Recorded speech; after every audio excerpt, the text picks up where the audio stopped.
talking about summarizing and paraphrasing. So first of all, I want to talk about why should you do it, and then we're going to go over what each one is and how they're different. So why should you summarize and paraphrase? Well, for one thing, you're going to have to be giving across large chunks of information in this paper, such as when you give the history of your topic or when you explain one of the viewpoints, and you can't quote all of that information. So what you've got to do is be able to absorb it into your brain, understand it, and then sort of recreate what you read on the page, but in your own words rather than the author's words. This is something you're going to have to do every time you write a paper. You need to start understanding how to do it now, because this is going to help you in your later classes, your upper division classes. Summarizing and paraphrasing adds credibility to your writing. It shows that you've done your research, that you know about your topic. It avoids plagiarism when you cite your work, when you show, here's this information that I got, but I didn't already know it. Here's where I got it from. And as I mentioned before, you can't quote everything. So you want to make sure, even though quotes are good and you want to use quotes in your paper, you don't want to use lots and lots of quotes. You want to kind of do a mix of quoting and summarizing and paraphrasing. That's what the best papers are going to do. So summaries, we've already talked about this a little bit, but to talk about it again within the realm of this paper that you have to do, which is going to be a little bit trickier than some of the summaries you've done in other papers, I want to give you a visual metaphor for a summary. I like to think of summaries as being like an accordion. So if you've ever seen an accordion, you know how it works. You're playing the little keyboard on the side and playing with some of these buttons, but it opens up to expand and then it compresses. So a summary is basically like you've got the accordion all the way open, but then you're going to compress it. And so you're going to go from having this giant instrument to having something that's a lot easier to handle, a lot smaller, and can just fit kind of in between your hands. So hopefully some of you visual learners, that helps you to visualize what a summary is like. Because summaries are putting the main idea of a source into your own words and explaining the overall point your source is trying to make. Summaries, again going back to that accordion, they take a big piece of work, so sometimes a whole chapter, sometimes a whole book or a whole essay, maybe a paragraph, but certainly bigger chunks of information, and they're going to condense it. So you're going to kind of boil it down to just a broad overview of the source material. Summaries still have to be attributed to the original source. So a lot of students get confused about this and forget that they still have to say where they got that information. But the point here is, if it didn't come from your own brain, you've got to tell us where it came from, because those aren't your ideas. That's not your information. You didn't do that. You didn't go out and find all that information just out in the world. You found it from another source. And so you have to give that source credit, otherwise it's plagiarism. So here's our summarizing example. Here's our big chunk of information. American education is in trouble. One reason for the crisis is that present mandatory attendance laws force many to attend school who have no wish to be there. Such children have little desire to learn and are so antagonistic to school that neither they nor more highly motivated students receive the quality education that is the birthright of every American. The solution to this problem is simple.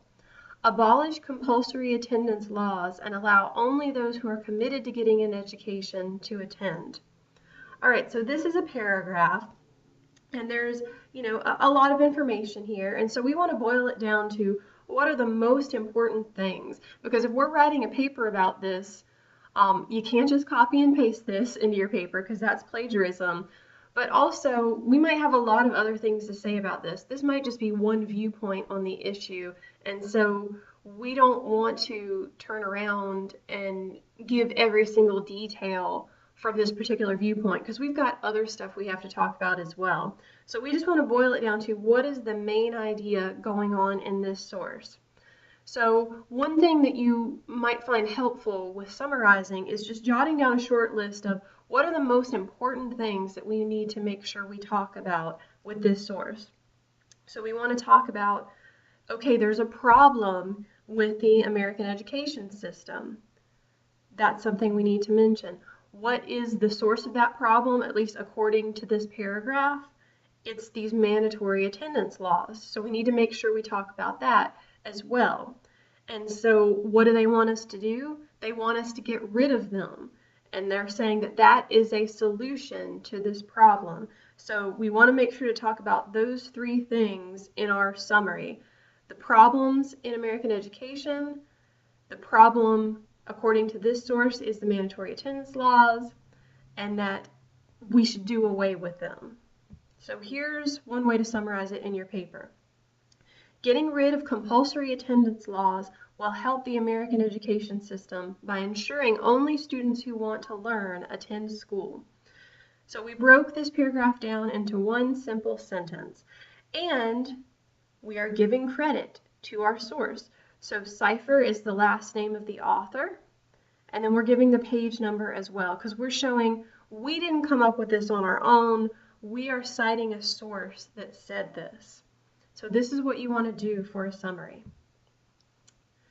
Things to remember both when you're paraphrasing and summarizing is that you want to make sure you understand what your source is saying. So make sure that you, before you start trying to summarize and paraphrase, that you understand your source's main points. And I want to give you an example. In classes that I've taught previously, I've given students information and had them do summaries and paraphrases with it. And one that I gave them one time was about driving in America. And it said something like, Americans are careless drivers when driving at high speed. And when I had students summarize and paraphrase, lots of them said things like, Americans get into lots of car wrecks. Well, that's not exactly what the source is saying. Just because you're a careless driver doesn't mean you're getting into wrecks. Even though it seems like they're likely, even though it seems like there's an obvious connection there, you don't want to jump to conclusions. You don't want to put words in your source's mouth. So make sure you understand the source and that when you are paraphrasing and summarizing that source, you're not putting ideas in there that actually weren't in the original source. So keep that in mind and be careful with that. All right, so here's your first writing assignment, and this one is about summaries. So I'm going to give you some information, and I want you to write a summary of it.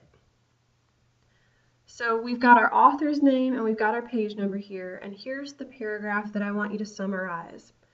The most effective way to avoid plagiarizing an author's language is to resist the temptation to look at the source while you are summarizing or paraphrasing. Close the book or web page, take a few minutes away from the material, then return to your paper and write from memory. Your brain will have taken this time to absorb the material. However, there is no such thing as a photographic memory, so you won't remember the information and the author's exact words. Consult the book or web page after you've completed your summary or paraphrase to check for accuracy. This technique prevents you from being captivated by the words on the page. So this is the information that you want to summarize. Maybe pause this video, take another second to read through it one more time, and then I want you to put this into practice. I want you to pause the video and go do something else. Text your friend, get on Facebook, go get a snack, do something else for maybe 5 minutes or so, and then I want you to come back and I want you to complete this writing assignment without looking at the paragraph again. So I want you to write down your summary, just one sentence, and then look back at the paragraph. Make sure you do your citation of it. Make sure you give credit to the original author who made this statement. And then I want you to see how your summary that you came up with compared to the actual paragraph. Just make sure that you got things correct. But this is the best strategy for summarizing and paraphrasing, is reading the information, taking a little bit of time away, coming back, writing it down without looking at the source material again, and then just double check that you got everything correct. So this is the strategy that I want you to use, that I want you to practice continually as you're summarizing and paraphrasing, because it's going to keep you from plagiarizing. All right, so go ahead, pause the video, read the paragraph again, take some time away, come back, and then write your summary, and then you can move on to paraphrases. Okay, so now we're going to talk about paraphrasing. Let's talk about what it is and how it's different from summaries. So paraphrasing is putting a short passage from source material into your own words. So you're explaining what your source is trying to say. So it's similar to summarizing in that it's still you taking the original or taking the idea from your original source material and putting it into your own words. But the difference is, whereas a summary usually takes a big chunk of information and condenses it into a short sentence or so, paraphrasing usually takes about the same amount of information, or the paraphrase that you give will usually be about the same length as the sentences in the original source. So when you paraphrase, you're often looking at one or two or three sentences, and you're going to paraphrase that information in one or two or three sentences. So whereas our summaries were like accordions, meaning you open them up and they're big, you're taking a big amount of information and then you're condensing it down to something smaller, you can think of a paraphrase as being like railroad tracks, because they're parallel. You're going to be paraphrasing about the same amount of information as, or the same length. When you paraphrase, again, it'll be a couple of sentences, and you're paraphrasing a short amount of information. So paraphrases are more detailed than summaries, but they still have to be attributed to the original source, just like a quote, just like a summary. Now I want to go to the sample paper for a second and show you where I've summarized and where I've paraphrased, and this might help you a little more understanding the difference. So everything in yellow is a summary, everything in pink is a paraphrase. So this example, this might sound like a fictional story that could never really happen, but this is actually the true story of Anthony Graves, who was convicted of murder when he was 27 years old and wasn't released until he was 45 years old. This is a summary because it's summarizing an entire documentary. This took a 45-minute documentary and boiled it down to a sentence. So that's a summary. Here's a paraphrase. An average of 5 people a year are released from death row after being found innocent of the charges against them. So this is a paraphrase. This just had one main point it wanted to get across, the number of people released from death row every year. And so this looked at one or two sentences in the original source that gave that information, and then I just took that, put it in my own words, and made sure I got across that one very specific piece of information. So here we have another summary. A nationwide moratorium on the death penalty began in 1967 after the landmark case of Furman versus Georgia, where a burglar who accidentally killed the owner of the house he burglarized while trying to escape was sentenced to death. So this is a summary because it actually takes a long story. This particular source had this whole story about this Furman versus Georgia case, and I just boiled it down to the most important stuff. Here's a very quick recap of what happened in this case. So that's a summary. Down here we have another paraphrase. Taking these changes into consideration, the Supreme Court finally voted to allow each state to decide whether or not it wanted to use the death penalty.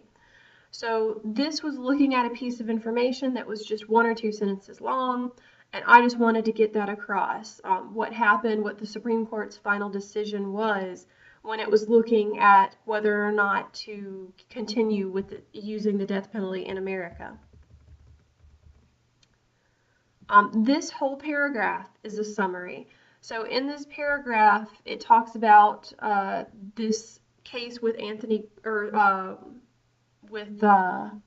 Troy Davis. So it talks about the case of Troy Davis, and it takes an entire article and sums it up into a couple of sentences that say, here's what happened with this case. So this is a summary. And notice here in the same paragraph, I have a quote and a summary and a paraphrase, and they're all from different, or at least some of them are from different sources.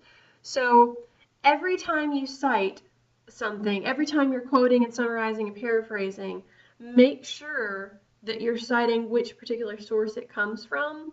And if you're changing sources, make sure that every time you're done with a source, you cite it.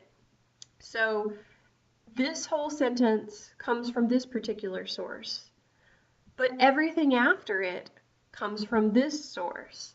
So I'm going to make sure that whether I'm summarizing or paraphrasing, every time I'm done with that source, I give a citation to show, here's the source that all the information up here above it, up till we get to this citation of the previous source, all of this information is coming from this particular source. Now, if these two sentences came from two different sources, I would need to cite both of them and show this sentence came from one source, this sentence came from a different one. So down here, we've got another paraphrase. This goes against one of the principles of our justice system, which is that it's better to let 100 guilty men go free than punish one innocent man. So again, this is a short piece of information. This is just paraphrasing one or two sentences from the original source. And here we have one more paraphrase. Dr. Rumon believes that this is the only option that is truly fair and just, especially for a country like America that prides itself on promoting and supporting values such as justice and equality. So again, this is another paraphrase where it took just a couple of sentences from the original source and took those and put them in the author's own words. So hopefully you're understanding here that the main difference between summarizing and paraphrasing is whether or not you have a big chunk of information that you want to condense just to give a quick recap of it to the audience, or whether you've got a couple of sentences that your author is giving and you want to get across those same, little very specific pieces of information, and so you're going to write a couple of sentences to paraphrase the author's couple of sentences. All right, so we'll go back to our slideshow, and now I want to show you a couple of things that you want to make sure you don't do with paraphrasing. So paraphrasing is one where people are really, really bad about plagiarizing. Why is that? Well, it's because it's such a short piece of information that students want to just copy and paste the two sentences. And some students just copy and paste it and stick it in there and are done, which is really, really blatant plagiarism. But more often, here's what students do. They want to take a source like this. So here's our original source. We are now in the midst of a technological revolution that is full of surprises. No one 30 years ago was aware that one day household computers would become as common as dishwashers. So if we want to paraphrase that information, the best way to do it is read it, take some time away from it, come back, and try and write the basic idea from memory. What a lot of students want to do is copy and paste right off the internet and then change a couple of words. So everything I've underlined are the things that have been changed.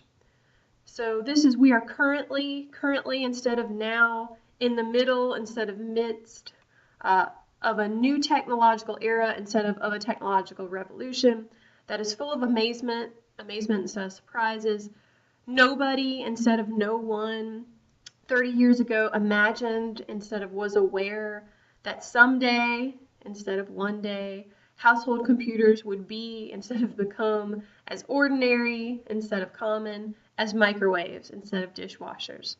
This is still plagiarism. Let's be clear. This student copied and pasted both sentences and changed a couple of words.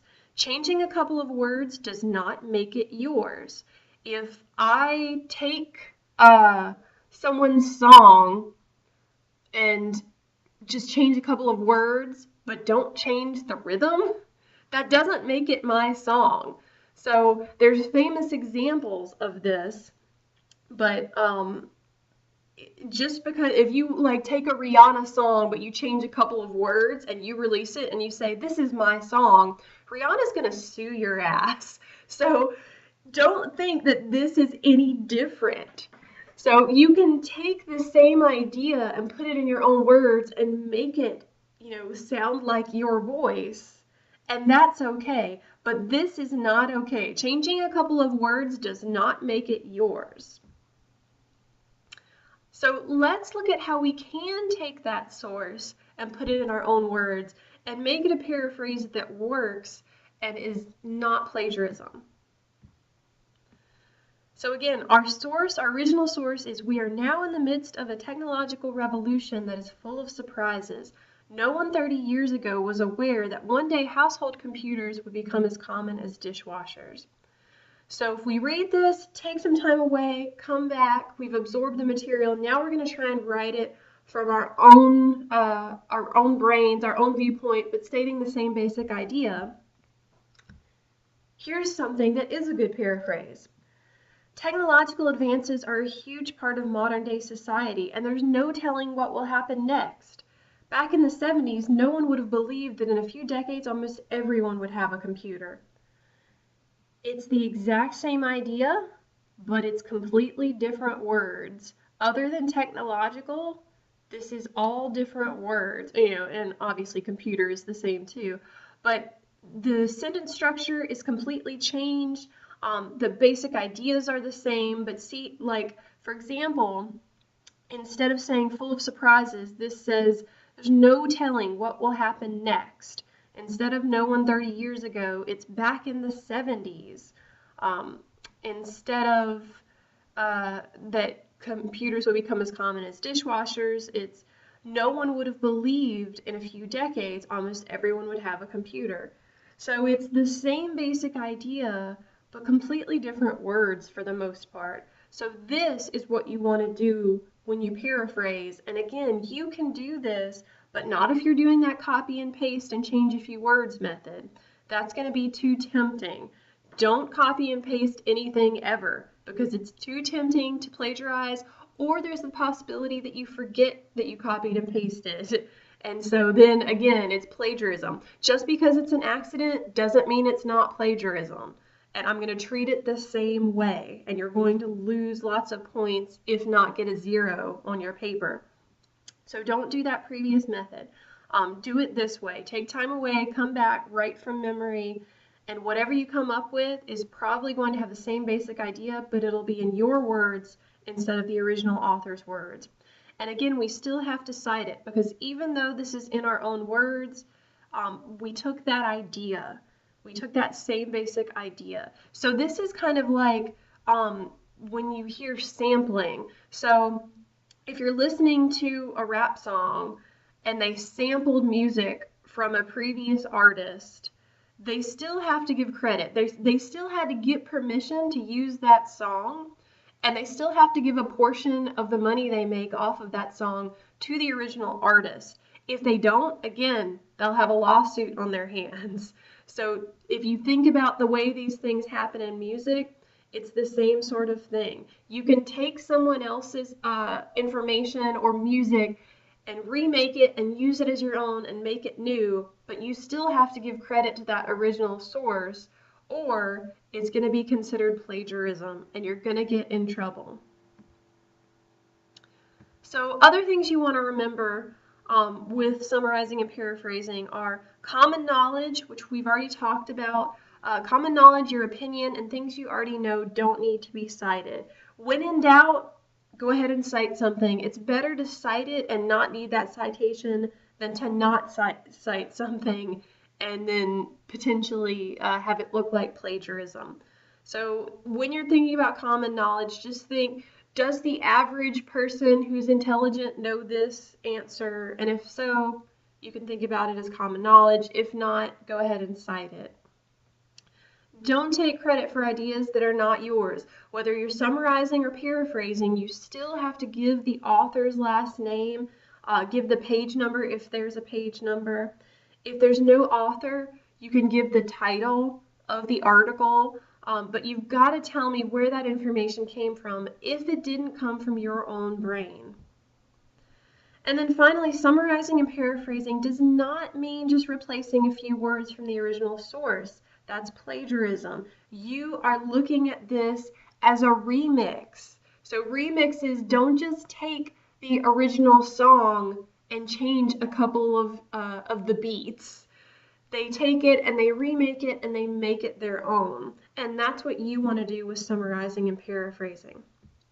All right, so here's your writing assignment for paraphrases. I want you to demonstrate how you would paraphrase one or two sentences from the following source. So again, we've got the author is Diana Hacker, you've got the page number. Your research paper is a collaboration between you and your sources.